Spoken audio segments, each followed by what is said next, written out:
Let me call on Mother Rita. Mother Rita, thank you very much for your patience with us. Good evening to you. Please talk to us. Yeah, good evening, Mr. Elvis. Thank you very much. And I greet everyone, all protocols observed. Mommy Diaspora, I greet you. Um, I think at this point, many people, I don't think some people remember, or some people just don't know much about Babachir Lawal. Perhaps the only thing you probably know is that, okay, he's part of the APC. Babachir Lawal, from what I've seen in his subsequent interviews in the past, like few years, especially, I remember I put a lot of focus on him during the campaign for the presidential election. Babachir Lawal, he can be very condescending in a very polite way. And from his past interviews, he's a man that is very precise, and he's like, the son of people that no nonsense. They know who they are.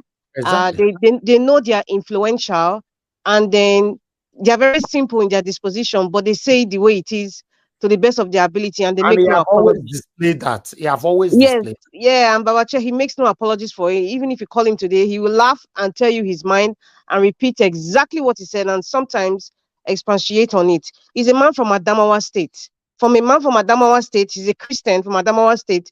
And the other presidential candidate, Mikano Atiku, is also from Adamawa State. For him to even make that comment, you would expect that, oh, he's supporting his brother from another state. It shows you that the man knows his onions. The man knows how they manipulated the election. He knows. And that's why if it was an Igbo man that said what Babachir said, or just like an ordinary guy, the SSS or the DSL will have probably picked him up, or probably just, try to harass or intimidate him, or buy an Onuga, like the other minions, like, was the one in Arise, the Gush there, Abati would write something against him. But it's only the APC that has responded so far. So he's a man that has consistently says during the election. I remember very well, he said, I do not support the Muslim ticket. He has consistently complained that why is it that most northern universities, they all have the vice chancellors as Fulani vice chancellors. He has complained about that. He has talked about, when people say Fulani or the North or Hausa, he said he's not even Hausa, he's not Fulani, he's from a different tribe in the North. He has tried to identify that, listen, these people have added every person in the North and say, oh, is it Hausa Fulani? They are not. And he also explained to us how they have manipulated the Northern Christians. He's talking about the Muslim oligarchs and the caliphate have manipulated the Muslim Christians to make them feel that, oh, we are all one. Let us vote a northern person. At the end of the day, when they get the power, then they start to separate themselves. Oh, we are Fulani, we are that. And he made an example with why is it that we have a vice chancellor in as a Ahmadu Bello University. He was naming so many other universities in the north. Why is it that it's always a Fulani man? Now, for a northern core man to come out and speak like that, you should know the personality of the man by now. I know some people might not have this information, or you are not aware, so I'm saying this now because for him to speak now, you cannot compare him now and somebody like Mogalu that was talking about economic policies the other day. That is Sugu. You cannot compare him because Babachir Lawal spoke when we needed to hear him. He spoke during the election. He opened a lot of people's mind. He supported Peter Obi. He galvanized all the northern Christians and tried his best to educate them that this Muslim ticket, it's not fair. It's not working. He even explained on how he was even framed. And that's why he was removed as the SGF. I think in 2019 I don't know if it's 2019. Yeah, someone can check it. How he was removed as the SGF. And he also knew that Osi Banjo was also part of it. So this man knows all these people. He knows a lot of secrets, obviously. The people who manipulated the election, perhaps he even knows who did it, what was planned, who sat down in the meeting to make those decisions. So for him to say this unapologetically, that is Babachir Lawal for you. That is Babachir Lawal. So he's speaking when his voice is needed to be heard. Even if he still belongs to the APC, as far as I know, he's still an APC man, but he's speaking. He spoke against their decision during the campaign. He spoke against it. So if a man like that can speak against it and try to educate the northern people and the entire Nigerians, this is what is happening. This is not right. Then for him coming out to say that this man did not win, the apparition in Aso Rock did not win. Hello, please embrace it. Embrace it. I don't think this man is obviously not in the size of Bola Ahmed Tinubu. If I'd even called him Bola, so he's friends with him, they liaise with each other. They know themselves, so, I guess he's kind of like fed up with all this charade and all this nonsense they're doing, getting their, media to be attacking people like NAIJA and be coming out to counteract, like Festus Zakan will be coming to give us excuse on why education is not really important, or Renabati. He's probably fed up and just say, you know what, this madness has to end. Bola Ahmed Tinubu did not win the February 25th election. He did not win. And that is truth. He did not win. And for Justice Tsunami that he says, the woman in the market now who is struggling to feed her children, she doesn't know whether Justice Amani is ill. And the woman in the labor room right now, where there is no electricity for C-section, you don't know whether Dr. Tsunami is ill or not. Those children, the viral video that has gone around, that they are a dilapidated building where they can't even enter to get a little bit of education, or the woman whose salary has not been paid for the past 6 months, or those whose gratuity has not been paid for the past 3 years. They don't care if Justice Amani is ill. He has money.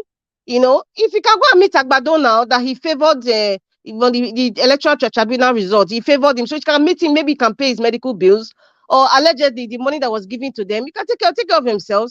And listen, that his quarrel or assumed quarrel with Wike, that is rich people's problems. As far as I'm concerned, that's rich people's problems. They don't fight in their war. Let them be fighting themselves, whether they are sick or whether they're not sick. The average Nigerian who cannot even feed right now doesn't really care. He's not even aware. We are struggling to get this information, like NAIJA Watch program now, to get this information to the people who don't have the opportunity to understand, the system of government, what is really going on.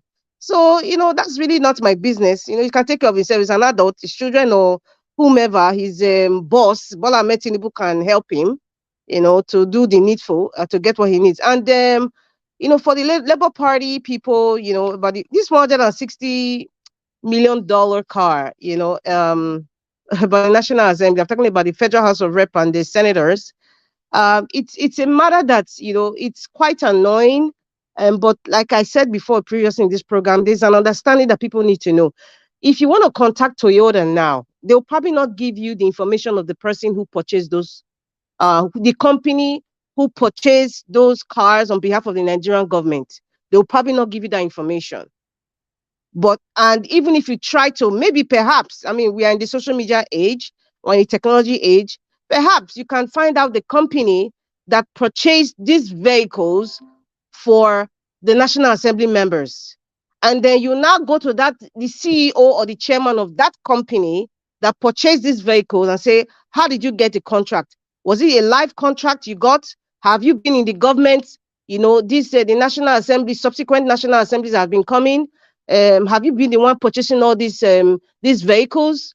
So, it's something that we really need to understand a lot of things about governance, the Nigerian style of governance, and things that have been signed, sealed, and delivered over the years prior to this administration. And that is why you see things that are repetitive. Every 4 years, you see them buying new cars, but you wonder why. You see them renovating, you wonder why. Who is renovating? Who owns the companies that are renovating? Who is signing for what? Which federal government agreed to this, signed for this sort of, we use the word caveat or list, that this person must be the one to always supply vehicles, must be the one to always renovate the National Assembly, or this ministry, NYSC, who is supplying the uniforms, all this ministry, the army, who is supplying the uniforms. So that is the cocoa of the matter. It's not really, see, I look at all these National Assembly members, they're just like errand boys and girls. To be honest, with all due respect to them, they are they are the lawmakers of Nigeria. That's why I'm using the word with all due respect, because I'm a respectable person.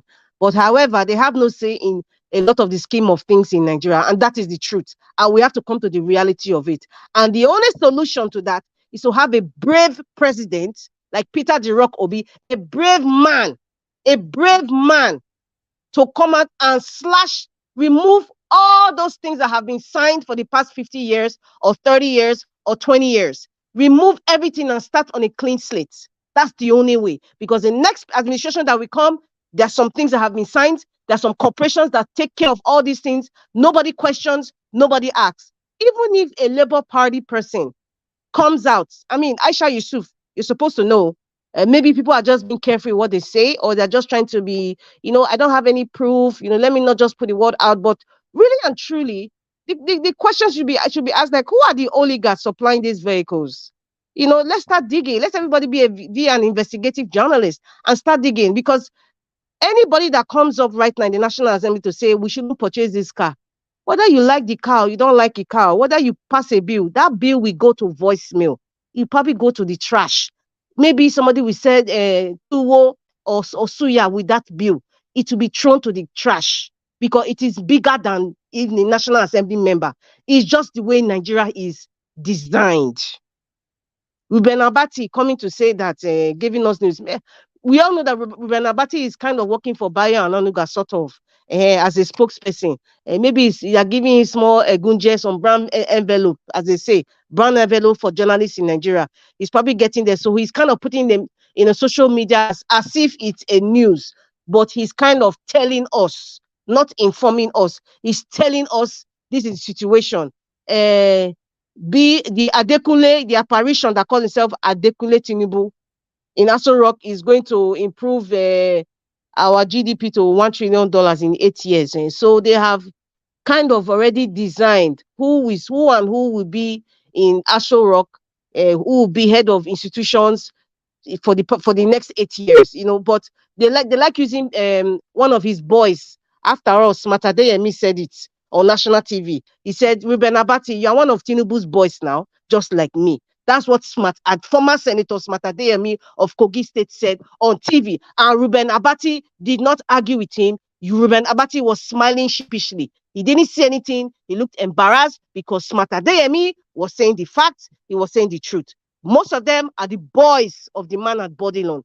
They are the errand boys, just like Governor Sanwo-Olu. Many of them are the house boys and house girls of Bodilon Avenue. So whatever he's doing now, he's doing the work of a house boy. Jackson Ude on Twitter, that comment, he said Justice Samani ill and wicked. Like I've said before, those are rich people's problems. They can take care of themselves. And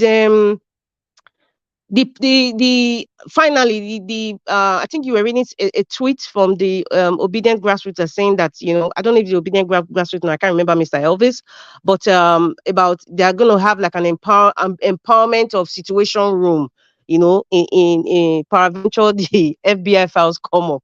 It's so funny. Correct from obedient grassroots. Yeah, it's so funny. And these ideas are coming from the likes of Fela Durotoye.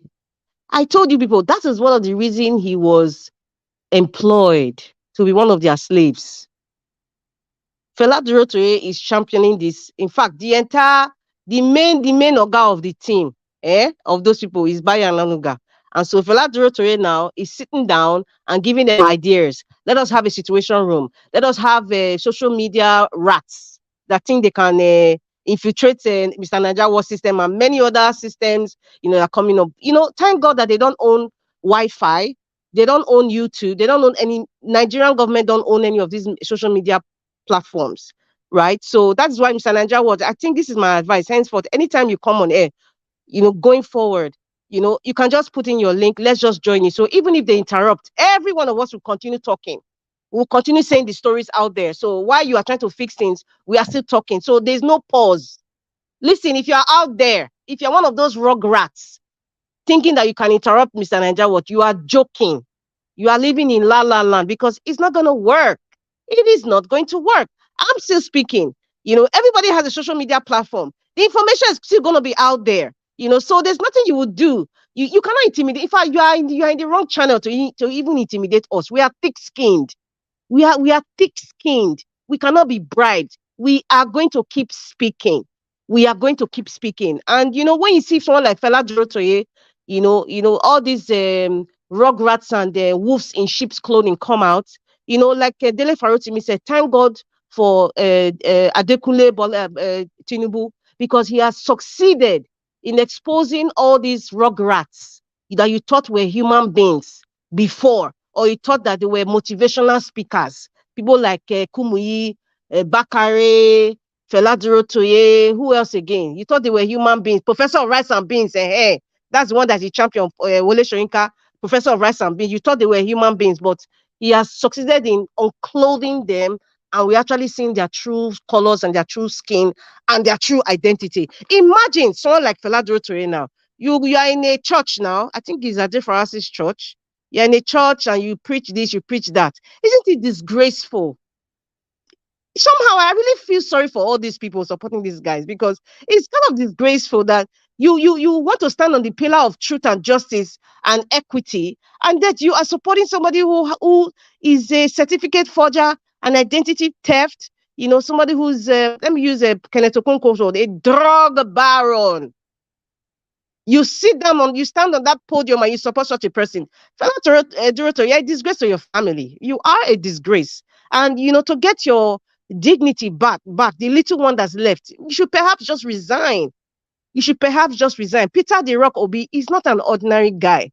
A man that is silent and is still humble and is not even going against people who are lying against him. There's something bigger than him that he believes is standing with him. There's something bigger. And people like that, when you touch them in a negative way, when you cheat them, you cannot have peace. Whatever it is you steal for them, you'll be struggling for legitimacy.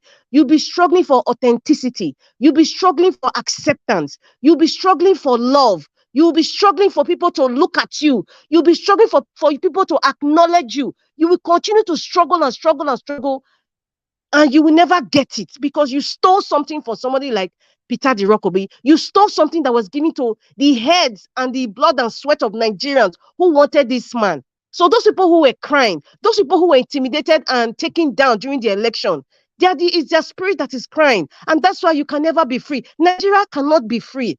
This thing is like a scratch. Something is scratching your body, but you don't know where to something is itching you. You don't know where to scratch. That is what is happening in Nigeria.